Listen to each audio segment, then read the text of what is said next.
बुद्धं शरणं गच्छामि धम्मं शरणं गच्छामि संघं शरणं गच्छामि बुद्धं शरणं गच्छामि धम्मं शरणं गच्छामि संघं शरणं गच्छामि बुद्धं शरणं गच्छामि। जय भीम नमो बुद्धाय। मी सुनीता रायबोले, धम्मसेवक अमरावती।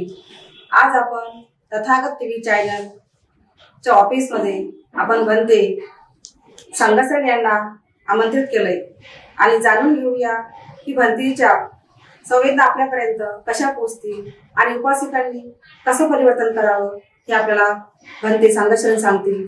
आणि सांगायचं म्हटलं तर आपले आदर्श डॉक्टर बाबासाहेब आंबेडकर, माता रमाई, माता भीमाई जिजाऊ त्यांच्या पुण्यकर्माने आपल्याला हा धम्म लाभलाय आणि यांचे विचार आपल्या आदर्श ठेवून त्यांचे विचारमय सरणी आपल्या डोळ्यासमोर ठेवावी आणि जोपर्यंत आपला हा समाजाचं परिवर्तन किंवा प्रबोधन होत नाही आणि उपासक उपासिकांचे कर्तव्य काय आहे हे आपण भंते संघसर यांच्यातून जाणून घेऊया की भंते कसे असावेत उपासक आणि उपासिका।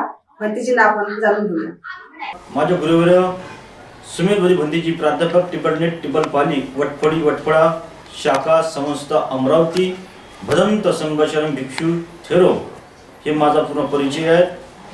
तर तुम्हाला उपासकाचा थोडक्यात मार्गदर्शन सांगतो। तुमचं कर्तव्य काय, उपासकाचा नेम काय, कसं धम्म समजून घ्या। अखिल ईश्वरा संतीचा संधी धर्माकरणी तथागत सम्यक संपदेना तिबार पंचांपनाम देवानवा प्रियदेशी अशोक सम्राट राजा चक्रवर्ती तिबार पंचांपनाम विश्ववंदनीय बौद्ध सुतबाबा आंबेडकर तिबार पंचांपनाम माता भीमाई रमाई सावित्रीबाई आपल्या जिजाऊ माता शाहू शिवाजी महाराज संत कबीर गाडगेबाबांना तिबार पंचांपनाम भिक्खू संघाला तिबार पंचांपनाम उपासक उपसंघ मंगल मैत्री कामना। उपासक उपासिकेचं कर्तव्य असं थोडक्यात आपण रोज विहारात जातो पण विहाराचं महत्व काही आपण समजून घेणे फार गरजेचं आहे। विहार एक ज्ञानपीठ विहार आहे, त्यालाच विहार म्हणलं जातो। विहार म्हणजे एक ज्ञानपीठ आहे। ज्ञान म्हणजे जगण्याची वागण्याची बुद्धी चालण्याची बुद्धी, त्यालाच बुद्धीचे भंडार म्हणलेलं आहे। भगवान सम्यक संबुद्ध संपूर्ण मानवजातीला शांतीचा उद्देश केलं कसं जीवन जगायचं हे पण सांगेल। तर जीवन आपण नैतिकता जीवन सुशिक्षित राखणं म्हणजे धम्मात हे बुद्धाने उपदेश केलेला आहे। जर नीती नैतिकता आपल्यापर्यंतच नसली तर दुसऱ्यांना आपण काहीच सांगू शकत नाही। तर आपल्या मनातला थोडक्यातच राग द्वेष क्लेश भावना हे दूर केल्या पाहिजे। हे प्रत्येक व्यक्तीत भरलेला असतं। हे रागाविषयी नसतो तर हे मैत्रीविषयी तुम्हाला बुद्धाचा संदेश प्रत्येक घरापर्यंत पोहोचला पाहिजे।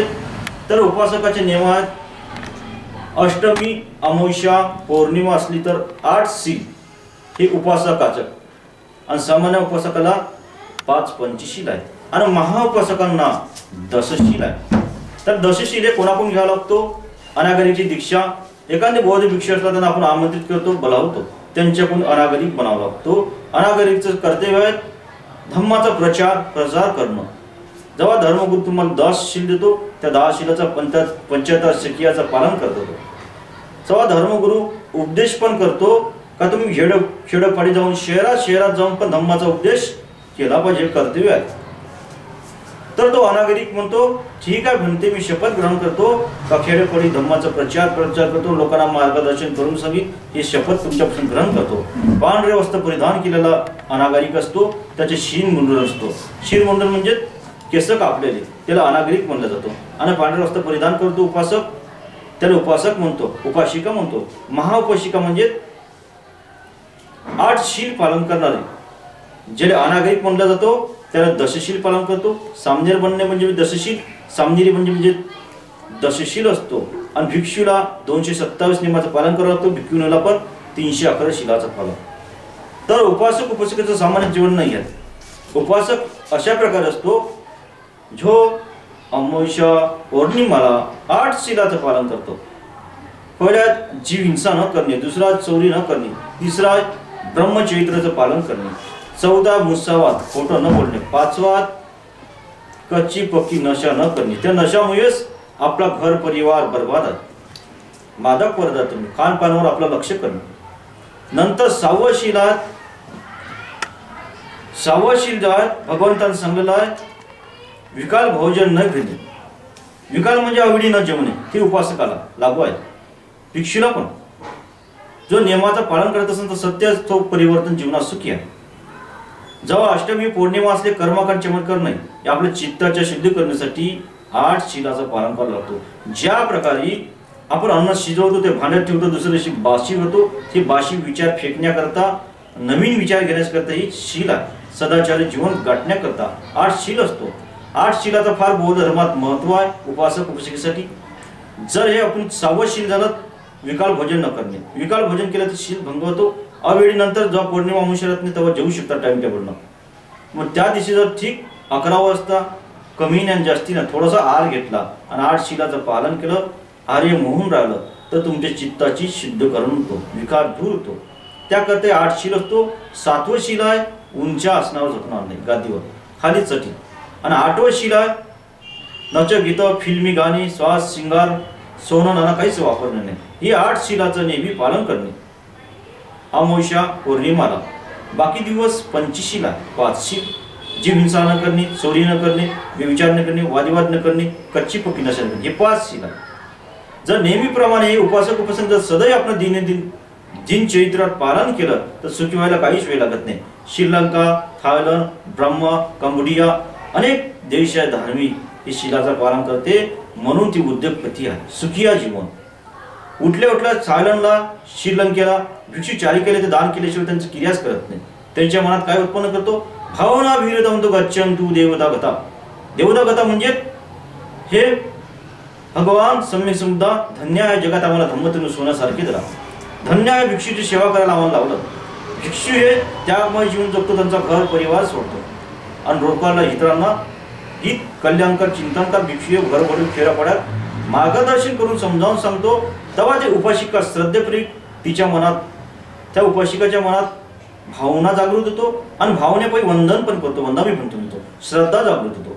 नंतर श्रद्धा जागृत होतं 3 शील आहे. पहिले आहे आचरणशील, आचरण करशील म्हणे.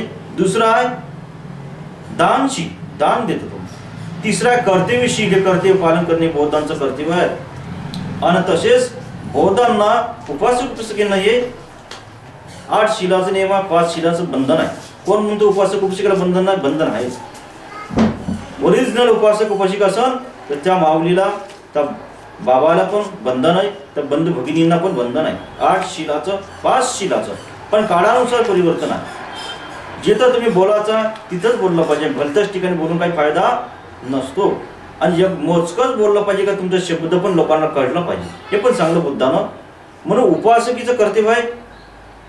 धम्माचे 4 रथाचे चाक आहे. एक आहे भिक्षू, दुसऱ्या भिक्षुनी, तिसरा उपासिका, चौथा उपासक. हे 4ही चाकं जर एकत्र आले तर धम्माचा प्रचार प्रसार व्हायला काही वेळ लागत नाही. म्हणून एकामेकाला समजून घेणे, आपली संघटना ठेवणे, समाजात फुटा न पडणे, एकीकरण जर कार्य केलं तर धम्माचा उत्सव कार्य होतो. जर आपल्या आपण जर फुटा पाडल्या किंवा अमका गटाचा टमका गटाचा तर जीवनात कल्याण होऊ शकत नसतो माणसाचा. म्हणून सुखी जाण्यासाठीचे धम्म आहे, सुखी जाण्यासाठी शील आहे, सदाचारी आहे. या मार्गावर जर तुम्ही चालले तर सुखी व्हायला काहीच वेळ लागत नाही.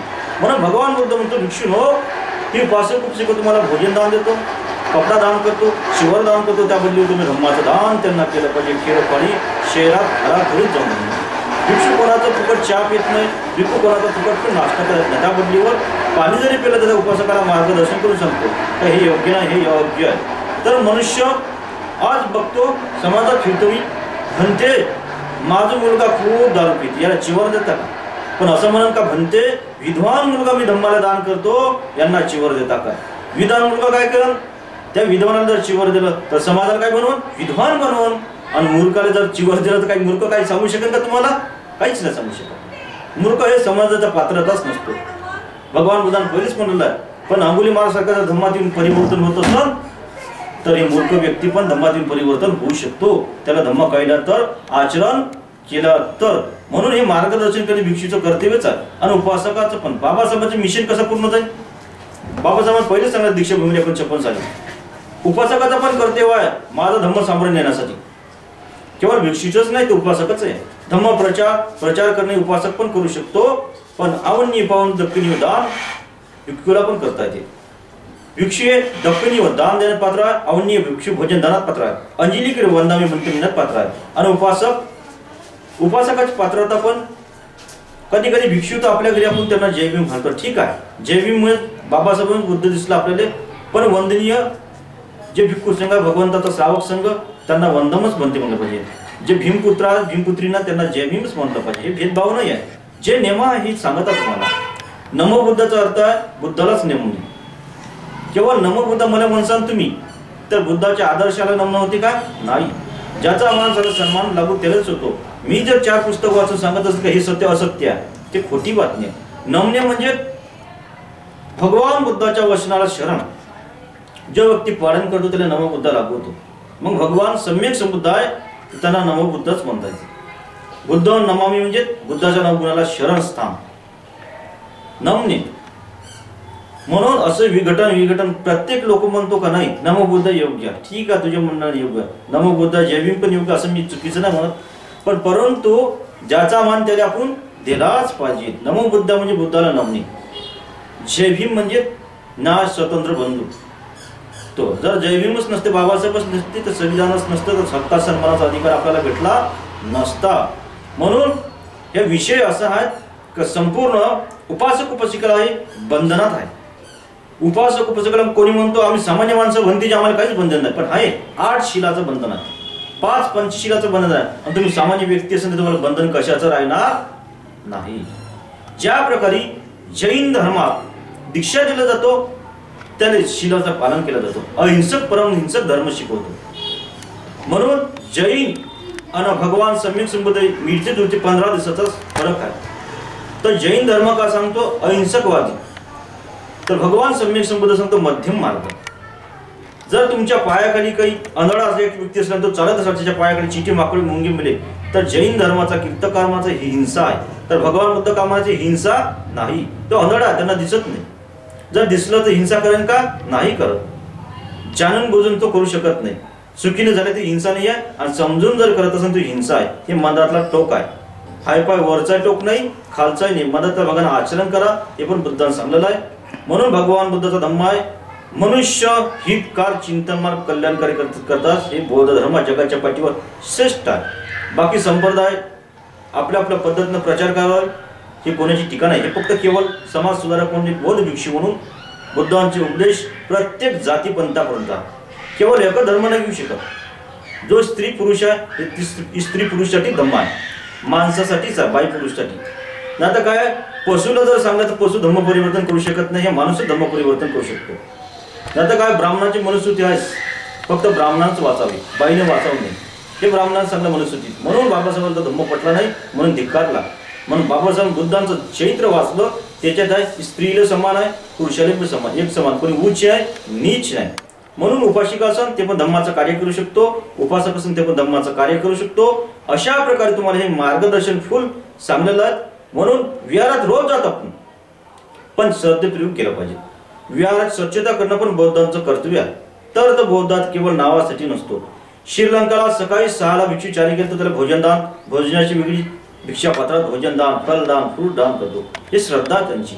दान दिल्याशिवाय कोणतंच बिझनेस करत नाही. तुम्ही विदेशी लोक फिरून पहा, मग भले म्हणा. मग एखादी व्यक्ती काय होतो, आपण शेजारी वादविवाद होतो. तर कशामुळे? अज्ञानामुळे, न समजल्यामुळे.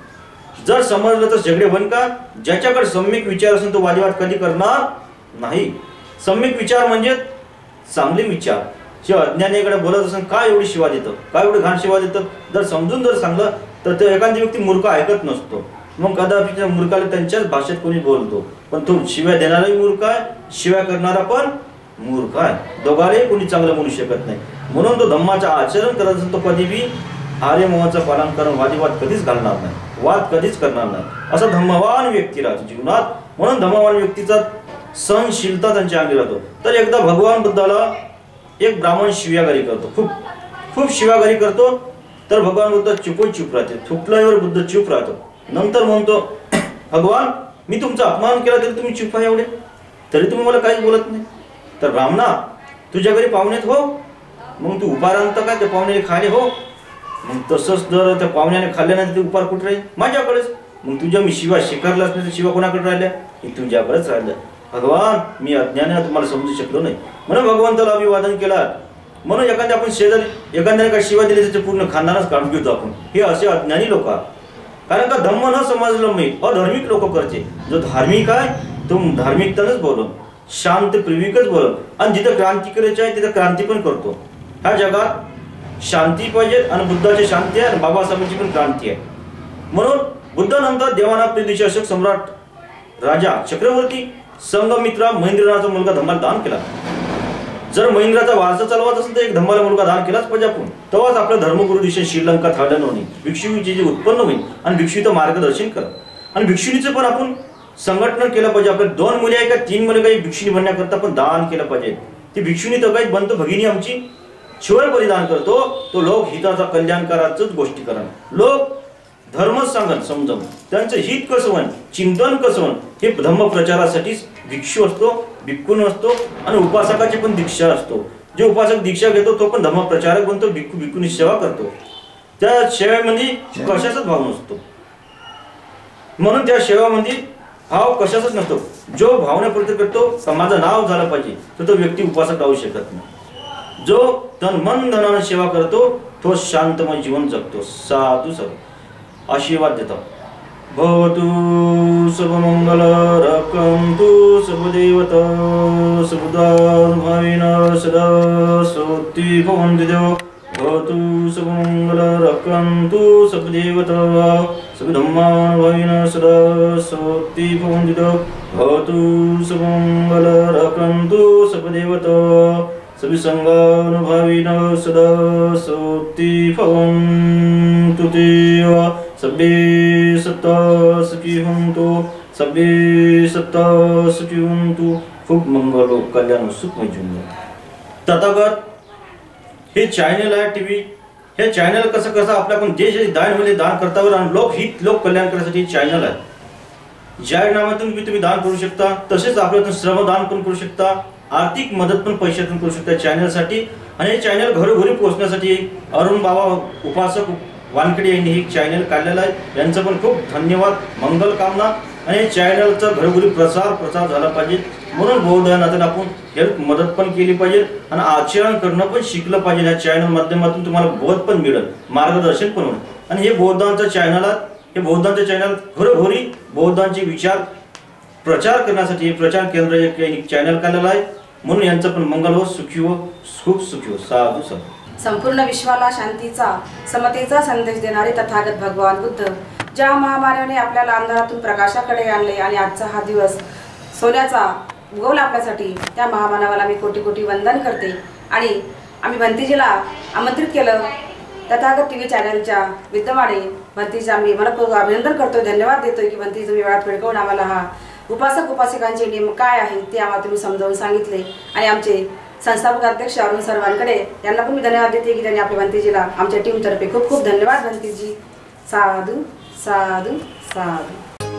बुद्धं शरणं गच्छामि धम्मं शरणं गच्छामि संघं शरणं गच्छामि. बुद्धं शरणं गच्छामि धम्मं शरणं गच्छामि संघं शरणं गच्छामि. बुद्धं शरणं गच्छामि बुद्धं शरणं गच्छामि धम्मं शरणं गच्छामि संघं शरणं गच्छामि.